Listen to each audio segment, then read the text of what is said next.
Hi అండి. ఈరోజు నేను నా స్టైల్‌లో టమాటా చారు ఎలా చేస్తానో చూపిద్దాం అనుకుంటున్నాను మీకు. అయితే ఒక గిన్నెలో చల్లటి నీళ్ళు తీసుకొని దాంట్లో టమాటా ముక్కలు, పచ్చిమిర్చి, ఎల్లిపాయలు, ఎండుమిరపకాయలు, ఈ మి మొత్తం మన టమాటా ముక్కలు ఎన్ని ఒక 2 పెద్ద సైజు 2 టమాటాలు తీసుకున్నా అనమాట నేనైతే.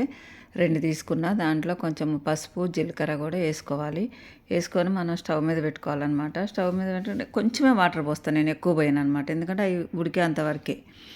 తర్వాత మనం ఇప్పుడు పోపు చేసుకోవాలి. పోపు చేసుకొని దాంట్లో మనము ఉల్లిగడ్డలు, పచ్చిమిర్చి, ఎల్లిపాయలు ఇవి కొంచెం వేసుకొని ఎండుమిరపకాయలు, కరివేపాకు అన్నీ వేసుకొని తాలింపు చేసుకోవాలి. తాలింపు చేసుకున్న తర్వాత ఇవి అన్నీ మనం టమాటా క్రష్ చేసుకొని ఎక్కువ వాటర్, ఇప్పుడు చల్లారిన తర్వాత మనం ఇప్పుడు ఎక్కువ వాటర్ యాడ్ చేసుకోవాలన్నమాట. ఎక్కువ వాటర్ పోస్తే చల్లారేసరికి టైం పడుతుంది.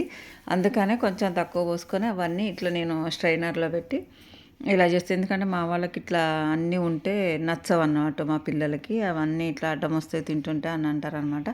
అందుకని ఇట్లా ఎక్కువ మనకి ఎంత సరిపడా వాటర్ కావాలనో దానికి తగ్గట్టు చేసుకోవాలి. దాంట్లో కొంచెం సాల్టు, కారము, ధనియాల పొడి ఇవన్నీ వేసుకొని మనం ఒక పొంగొచ్చేదాకా ఉంచుకోవాలి. ఎక్కువసేపు మసాలా అవసరం లేదండి ఈ టమాటా చారు. మనం ఆల్రెడీ ఉడికినాయి కాబట్టి మనకు ఒక పొంగొత్తే సరిపోతుంది. ఎలా ఉందో చెప్పండి. మీకు నచ్చితే చేసుకోండి, ఒక లైక్ ఇచ్చుకోండి.